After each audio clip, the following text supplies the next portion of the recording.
اب یہ بات ہے کہ ایگزیکیوشن روک دی گئی تھی جس طرح ٹرمپ نے کوٹ کیا. جی اب اس کیریئر شپ کو بھی آگے بڑھانے کی پس پردہ وجوہات یہ بتائی جاتی ہیں کہ جس طرح ایرانی عدلیہ کی جانب سے یہ جواب آیا تھا, تردید کی گئی تھی کہ ہم نے تو ایسی کوئی بات نہیں کی کہ ہم نے یہ ایگزیکیوشنز روکی ہیں, ہم قرار واقعی سزا دیں گے. تو ایسے کتنے افراد ہیں؟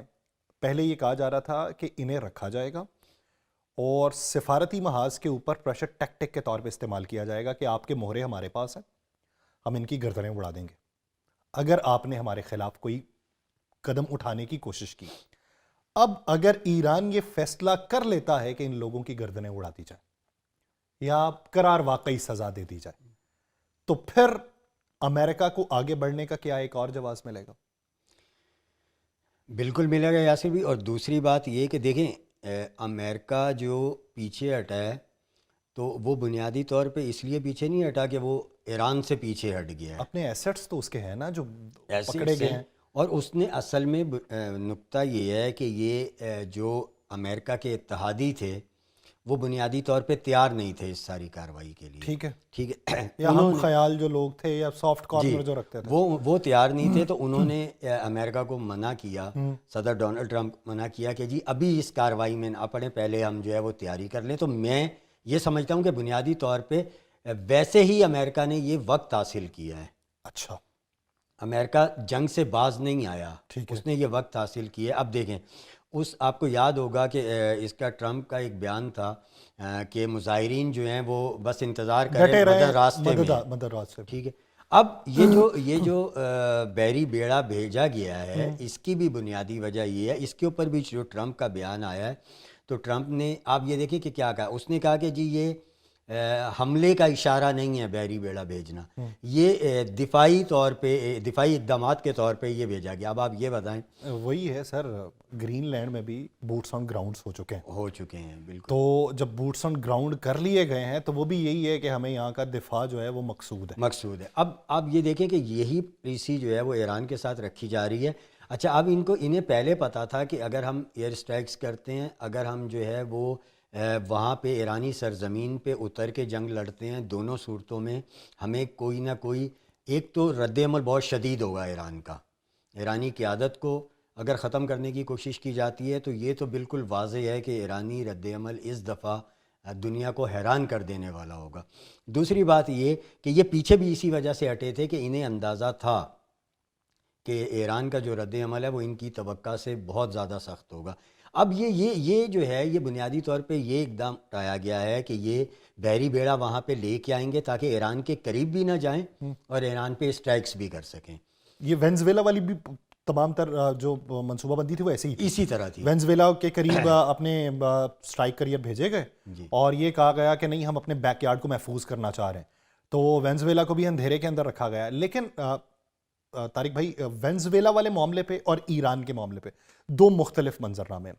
وینزویلا والے معاملے پہ مدورو کو کہا جاتا ہے کہ 4 گھنٹے پہلے ایک چینی ڈیلیگیشن بھی ملتا ہے, وہ بتاتا ہے کہ اس طرح ہونے والا ہے, آپ ہماری سیکیورٹی لے لیں. مدورو اسے انکار کر دیتا ہے کہ یہ توہماتی باتیں ہیں, ایسا تو ہو ہی نہیں سکتا کہ وہ اس طرح ایئر اسٹرائک کریں. باقاعدہ طور پہ کہا جاتا ہے کہ چائنا کی طرف سے بارہا انفارمیشنز مدورو تک پہنچتی رہی ہیں, رشیا نے بھی کہیں نہ کہیں اپنی معلومات پہنچائیں, لیکن وہاں پہ ڈپلومیسی جو تھی یا بیانات جو تھے وہ مختلف تھے. یہاں پہ تو بارہا یہ باتیں کی جا رہی ہیں کہ ہم اس منظر سے پیچھے نہیں ہٹ رہے, ہم آگے بڑھیں گے, ہم دیکھیں گے. تو کیا یہاں پہ پالیسی یہ ہے کہ ڈرا کے رکھو اور جو کرنا ہے اس کا پھر ٹیسٹر دیکھو, اور دوسری جگہ پہ پالیسی یہ ہے کہ بتاؤ ہی مت اور پھر اچانک حملہ کر دو؟ کیا یہ مختلف طرح کی ڈپلومیسی اور مختلف طرح کی اس میں ایک چیز تو بالکل کلیئر ہے کہ ایران وینزویلا نہیں ہے.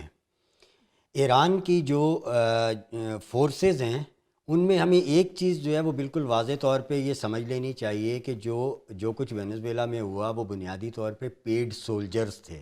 ٹھیک ہے, ایران میں صرف پیڈ سولجرز نہیں ہیں, یہاں پہ آئیڈیولوجیکل گراؤنڈ اتنا مضبوط ہے کہ جسے شکست دینا ناممکنات میں سے ہے. ٹھیک ہے, یعنی وہاں کا جو سولجر ہے, ایران کا سولجر, وہ مر تو سکتا ہے, وہ بک نہیں سکتا. یعنی اس میں آپ یہ کہہ سکتے ہیں کہ پینیٹریشن اگر آپ نے کروانی ہے تو وہ چند اشخاص کے اوپر ہو سکتی ہے. بالکل. یعنی اگر کسی ڈویژن کے اندر موجود ہے، کسی بٹالین میں موجود ہے یا کسی خاص علاقے میں، تو کوئی ایک سربراہ تک بھی آپ پینیٹریٹ کروا سکتے ہیں، لیکن پوری کی پوری بٹالین اور ڈیو جو ہے اس کو نہیں، اس اور میں نہیں کر سکتے۔ پاسداران انقلاب میں آپ نے جو ہے وہ مطلب اس تک ایکسیس کرنا اور اس کے ذریعے پھر آپ نے اس کی قیادت کو ختم کرنا۔ یہ ہم اسرائیل ایران جنگ میں دیکھ چکے ہیں اس طرح کی چیزیں، لیکن یہ دیکھیں جو پاسداران انقلاب کے جو فائٹرز ہیں ان کا جو جواب ہوتا ہے، اس جواب کی ہی وجہ سے ایران اور یہ امریکہ اور اسرائیل جو تھے یہ قریب نہیں آئے، ٹھیک ہے، کیونکہ یہ بنیادی طور پہ یہ نفسیات جانتے ہیں ایرانی سولجرز کی۔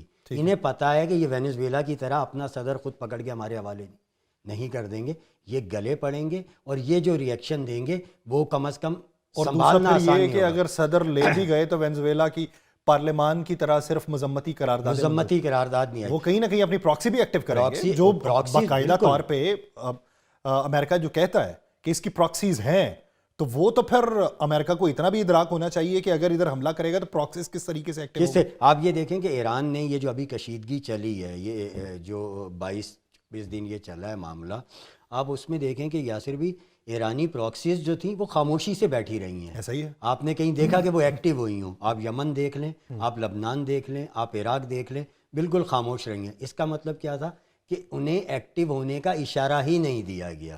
نہیں، ایک دو واقعات ہیں جو انصار الاسلام کی طرف سے تھے، وہ یہ تھے کہ ان کی طرف سے ایک آدھ میزائل جو تھا وہ داغا گیا اور وہ اس جگہ پہ پہنچا یا نہیں پہنچا یہ ایک الگ معاملہ ہے، لیکن کلی طور پہ اوور آل جو ہے وہ اس طرح کی کوئی چیز نہیں تھی، اور نہ اس طرح کا کچھ جو ہے وہ شو کرنے کی کوشش کی گئی۔ جیسے ہم نے پہلے بھی کہا کہ ایران نے بہت ٹیکٹ فلی جو ہے اس پورے ایشو کو ہینڈل کیا تھا، اور یہی وجہ ہے کہ یہ جو اعصاب کی جنگ تھی اس میں ایران کو کامیابی ملی، اور ہم نے دیکھا کہ یعنی دو پاورز جو ہیں اس وقت امریکہ اور اسرائیل، ان میں وہ مینیج کر گیا، ان دونوں کو مینیج کر گیا، سروائیو کر گیا، اور سروائیول ہی اس کی کامیابی تھی۔ ٹھیک ہے، اس وقت بھی پوزیشن یہ ہے کہ یہ جو بحری بیڑا امریکہ لے کے آ رہا ہے یہ بنیادی طور پہ ایران کو ڈرانے کے لیے لا رہا ہے، لیکن ایرانی ٹی وی پہ ایرانی آفیشل جو ہیں وہ یہ بیان جاری کرتے ہیں کہ جو عرب ممالک میں امریکی اڈوں کے قریب لوگ رہتے ہیں وہ ہماری درخواست ہے کہ وہ ان اڈوں سے ٹھیک ہے، دوری اختیار کر لیں۔ تو یہ بیان جو ہے یہ بیان بتاتا ہے کہ ایران کس طرح کی تیاری کر رہا ہے، ٹھیک ہے، کہ مطلب کس پوزیشن میں ہے۔ تو یہ جیسے ابھی آپ نے اپنے انٹرو میں بھی کہا کہ ایران کی انگلی ٹریگر پر ہے، یعنی وہ جواب دینے کے لیے پوری طرح تیار ہے۔ تو یہ جو اس کا بحری بیڑا آنے کا معاملہ ہے یہ صرف اور صرف دو چیزیں، ایک یہ کہ اگر ایران پہ حملے کی نوبت آئے، یعنی ٹرمپ یہ فیصلہ کر لے کہ اس نے حملہ کرنا ہے تو اسے قریب نہ جانا پڑے، یعنی اس کا نقصان کم سے کم ہو۔ اگرچہ یہ اب ایک الگ بحث ہے کہ ٹرمپ جو ہے وہ کیا جواز بنا کے حملہ کرے گا۔ نیوکلیئر ایسٹس وہ پہلے ہی کہہ چکا ہے میں تباہ کر چکا ہوں، تو اب اس کے پاس ایک ہی آپشن بچتا ہے اور وہ ہے کہ قیادت کو نشانہ بنانا، اور دوسرا یہ کہ یہ لوگوں کو پھانسیاں دینا چاہتے ہیں، لوگوں کو پھانسیاں دینا چاہیے اس کے علاوہ۔ لیکن اگر وہ جنگ مسلط کرتا ہے ایران پر تو پھر اس کا جو ہے اس کی کوشش یہ ہوگی کہ وہ دور رہ کے کرے، ایران کے قریب نہ جائے۔ آپ یہ دیکھ رہے ہیں کہ اسرائیل نے بھی جو ہے وہ ریڈ الرٹ جاری کر دیا اور وہ ہائی الرٹ پہ ہے، ان کا پورا ڈیفنس سسٹم۔ وجہ یہی ہے کہ ان کو یہی خدشہ ہے کہ امریکہ اگر اٹیک کرتا ہے تو جواب ایران اس طرف بھی دے گا، تو وہ بھی اپنی تیاری میں ہے۔ البتہ ہمیں ایران کا جو اس وقت بھی جو ہمیں وہاں پہ خاموشی نظر آ رہی ہے، جو ہمیں وہاں پہ ایک سکون نظر آ رہا ہے، اگریشن ویسا نہیں ہے۔ اچھا یہ کیا آپ کیا سمجھتے ہیں کہ ایران نے جو گزشتہ جنگ تھی اس کے اندر کیا یہ سمجھا ہے کہ کیونکہ اس وقت اگر آپ دیکھیں نا تو روزانہ کی بنیاد کے اوپر آپ کو پاسداران انقلاب کے، آپ کو حکومتی شخصیات کے، آپ کو صدر کے، آپ کو پارلیمان کے، آپ کو بسیج کے، آپ کو ہر طرف سے کوئی نہ کوئی پیغام آتا ہوا دکھائی دیتا تھا کہ یہ ایسا کر دیں گے، ایسا کر دیں گے، ایسا کر دیں گے۔ اب ادھر سے اگر 15 پیغامات آ رہے ہیں نا تو ادھر سے صرف ایک جواب آ رہا ہے، یہ حیرت زدہ بات ہے۔ اور جس نے بہت قریبی دیکھا ہوا ہے گزشتہ جنگ میں ایران کو، وہ یہ سمجھتا ہے کہ وہاں سے تو ایسا لاوے بھرا جواب اس وقت آنا چاہیے تھا تو وہ نہیں آ رہا، تو اس وقت جنگ جو ہے وہ لگتی ہوئی دکھائی نہیں دے رہی۔ اس کی وجہ کیا ہے؟ یہ گزشتہ جنگ سے کوئی سیکھا ہوا اصول ہے جسے اپلائی کر رہے ہیں اس وقت؟ دیکھیں یاسر بھی اس کا ایک پہلے بھی میں شاید ذکر کر چکا ہوں کہ لگتا ہے ایسا ہے کہ ایران کو استاد بہت اچھا ملا ہے نا۔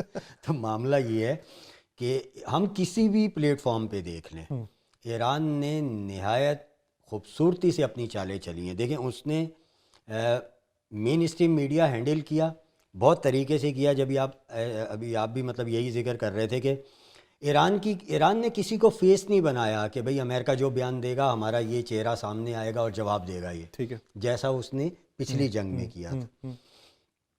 سوشل میڈیا پہ ایرانی اکاؤنٹس جو تھے وہ بالکل خاموش تھے اس کشیدگی میں. سنگل ٹویٹ، اور وہ بھی ٹویٹ اگر آپ دیکھیں تو جتنے اکاؤنٹ سے ہو رہی تھی وہ تقریباً ایک جیسی تھی. ایران نے ٹویٹر کو ہینڈل کیا صرف اور صرف کنفیوژن کریٹ کرنے کے لیے.